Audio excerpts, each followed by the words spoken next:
Это актуальное интервью в студии Сергей Михедов. Здравствуйте. 21 ноября – День работника налоговых органов страны.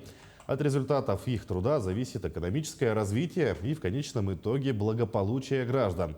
С какими успехами встречают налоговики свой профессиональный праздник? Какие изменения происходят в налоговой политике? Поговорим с гостем нашей студии Наталья Скрябина, заместитель руководителя управления ФНС по Якутии. Наталья Михайловна, здравствуйте. Здравствуйте. С праздником вас. Спасибо. Почему выбрана именно эта дата? Ведь как раз в это время у вас самая горячая пора, можно сказать. Исторически в 90-м году были созданы налоговые органы из состава Министерства финансов субъектов. А 21 ноября 1991 года была создана Государственная налоговая инспекция РСФСР. Тогда это было принято указом президента. А через 10 лет, когда принимали решение, когда же сделать профессиональный праздник для всех налоговиков, была принята эта дата, 21 ноября. Но если говорить о горячей паре, то сейчас у нас, идет имущественная кампания по уплате имущественных налогов физическими лицами. Наши граждане должны заплатить налоги до 1 декабря. А вот эта дата, 1 декабря, как единый день уплаты имущественных налогов, он был учрежден только в 2016 году. До этого каждый орган местного самоуправления мог назначить свою дату уплаты земельного налога или имущественного налога.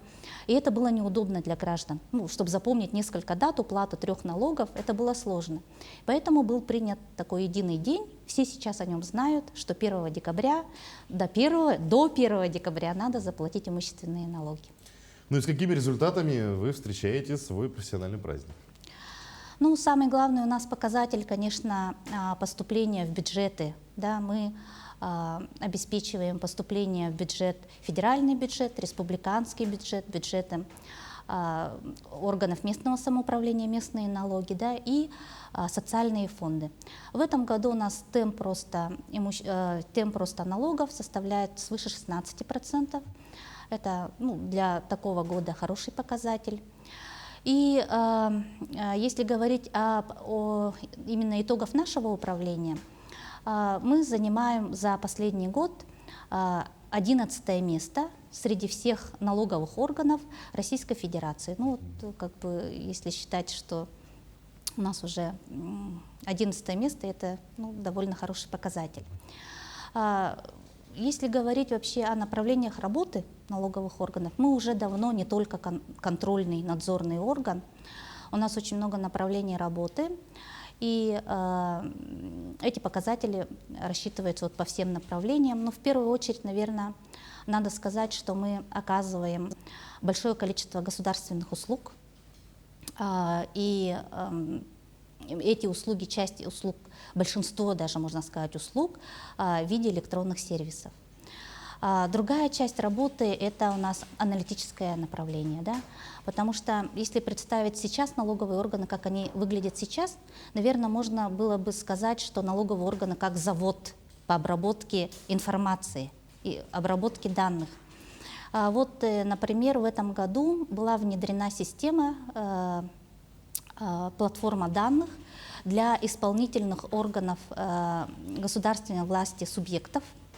Это такая платформа данных, которой дается доступ к данным налоговых органов, которые, например, правительство республики может увидеть в интерактивной карте, как меняются цены в том или ином, например, районе. Эти данные идут от сведений, которые мы собираем по ККТ. Или могут увидеть сведения по нашему контролю за предприятиями, которые участвуют в национальных проектах. Вообще надо сказать, что налоговые органы, вообще ФНС России в цифровом плане самый передовой государственный орган среди всех и федеральных органов, и также самая передовая во всем мире среди всех налоговых, всех мир, именно в части использования, в части цифровизации, потому что у нас построены большие центры обработки данных, Все налоговые органы сведения централизованы, все данные налоговых органов централизованы. И у нас большая инфраструктура. В связи с этим налоговые органы иногда выполняют такие несвойственные функции. Например, в период пандемии мы выплачивали субсидии субъекта малого предпринимательства. То есть мы не собирали, а мы отдавали, как говорится, да, помогали субъектам малого предпринимательства. И, наверное, мало кто знает, что мы являемся держателями большого количества реестров. Например, федеральный реестр информационной адресной системы. То есть все, которые используют адреса, мы являемся операторами, ведем эту систему. Также мы являемся операторами государственного адресного реестра ЗАГС. Да? И, например, ведем по нашим данным, также ведут реестр субъектов малого предпринимательства. Например, когда необходимо доказать, получить субсидии или какие-то льготы, все органы проверяют, является ли он субъектом малого предпринимательства, в нашем реестре, который ведут тоже наши сотрудники. Также, наверное, надо сказать, что работа налоговых органов очень во многом связана с анализом этих данных.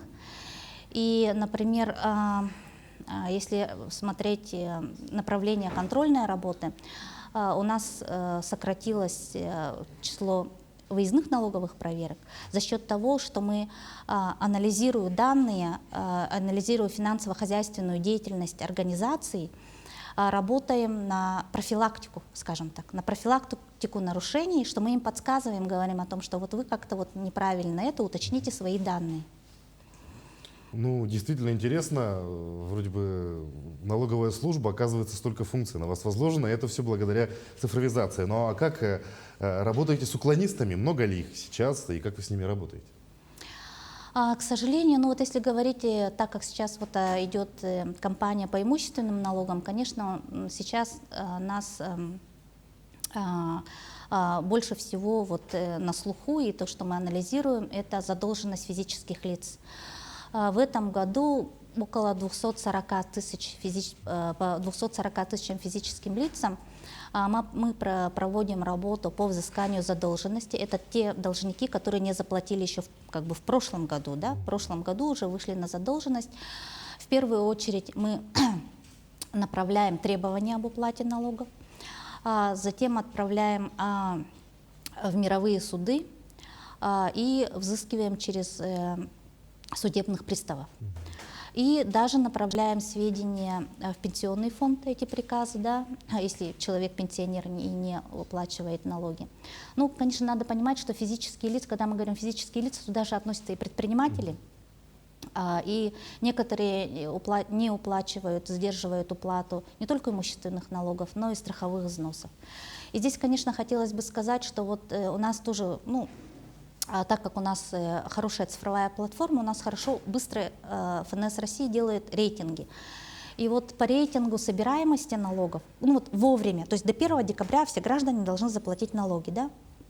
И по этому рейтингу о своевременности уплаты налогов до 1 декабря по всей России в среднем 80% граждан уплачивают до 1 декабря. А у нас этот показатель, к сожалению, один из низких по России. 68% в прошлом году заплатили до 1 декабря. И, конечно, нас это очень огорчает. И поэтому большая доля, получается, каждый 4-й, то есть гражданин, у нас является должником.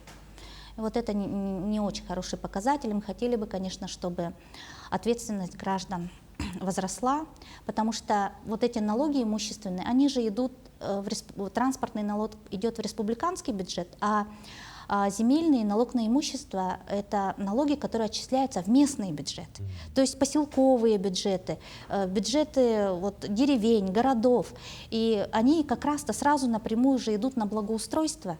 И поэтому хотелось бы, чтобы граждане, поэтому у нас лозунг, да, «Заплати налоги», и внести свой вклад в развитие республики, потому что на самом деле так и есть, потому что эти налоги напрямую идут вот в местные бюджеты. А местные бюджеты как раз те, которые вот могли бы что-то реализовать в части улучшения граждан, которые живут в этих селах и поселках. Ну вот смотрите, в следующем году будет внедрен так называемый институт единого налогового счета. Что это такое и кого он коснется? Институт, законодатель принял закон, что с 1 января 2023 года будет внедрен институт единого налогового счета. Что это означает? Вот организации, когда платят налоги, ну у нас же много налогов, да, налог на доходы физических лиц за каждого своего работника, там НДС, прибыль, налог на имущество, да, и получается, что по каждому налогу, у каждого налога есть свой срок, и организация платила, ну, где-то, наверное, до 100 платежных поручений в год. То есть по каждому налогу заполнялась платежка, в ней очень много реквизитов. Это КБК этого налога, в какой бюджет, КТМО, очень много показателей в платежке. И это понятно, что это очень трудоемко для организации, это надо держать штат бухгалтеров, да? А для индивидуального предпринимателя это бывает вообще как темный лес, если он никак не связан, скажем, с финансовой стороной. Да?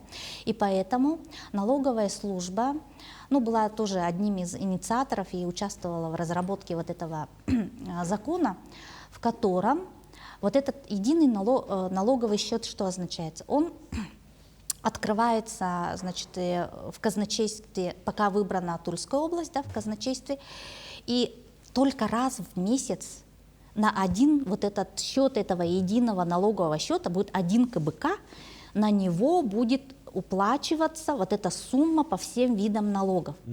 То есть это упростит? Да, это упростит, это будет, там будет всего два реквизита, получается, только вот номер этого счета и как бы по какому налогу. И это намного упростит жизнь для организаций, не будет невыясненных платежей, потому что у нас, ну, уйдет вот главный бухгалтер в отпуск, другой бухгалтер там перепутал КБК и все, и счет ушел, и начинается начисляться пени и так далее. И поэтому это очень облегчит жизнь нашим плательщикам. Это будет и для организаций, и для индивидуальных предпринимателей. А вот для физических лиц, вот если вы зайдете в свой личный кабинет налогоплательщика, там уже есть такой единый кошелек, который можно сразу его пополнить одной суммой. Ну вот вы предполагаете, что у вас там, например, 5000, да, вы должны заплатить за все 3 налога. Вы 5000 туда одной суммой в кошелек закидываете, и 1 декабря он уже распределяется по 3 этим налогам. То есть не надо делать 3 платежа по 3 налогам. У физических лиц это у граждан уже было реализовано, а теперь это будет как для организаций и для индивидуальных предпринимателей. Но здесь я хотела бы что обратить внимание. Немножко будет изменено поступление доходов в бюджеты. Например, НДФЛ поступала в бюджет, ну, многими, как организации платят в любой день, вот в течение месяца, а теперь это будет один день в конце месяца, да, 25 числа, и поэтому бюджету надо будет как бы планировать расходы с учетом поступлений. У нас остается совсем немного времени в завершении нашей программы. Что бы вы пожелали своим коллегам в свой профессиональный праздник? Очень коротко. Ну, дорогие коллеги, уважаемые наши ветераны, поздравляем с нашим профессиональным праздником. У нас очень благодатная профессия, от наших трудов зависит, как будет исполняться бюджет и казна, как будут выполняться социальные обязательства государства, безопасность государства, насколько будут реализованы инвестиционные проекты. Я всем своим коллегам, расположенных по районам нашей большой республики, хочу пожелать в первую очередь крепкого здоровья, благополучия семьям и удачи, успехов в работе. Ну, нам остается присоединиться к этим теплым словам. Наталья Михайловна, позвольте вас тоже поздравить с профессиональным праздником. Спасибо, что нашли время, пришли к нам, ответили на наши вопросы. Желаем успехов в вашей работе. Спасибо. Я напомню, вы смотрели актуальное интервью. Оставайтесь на нашем канале.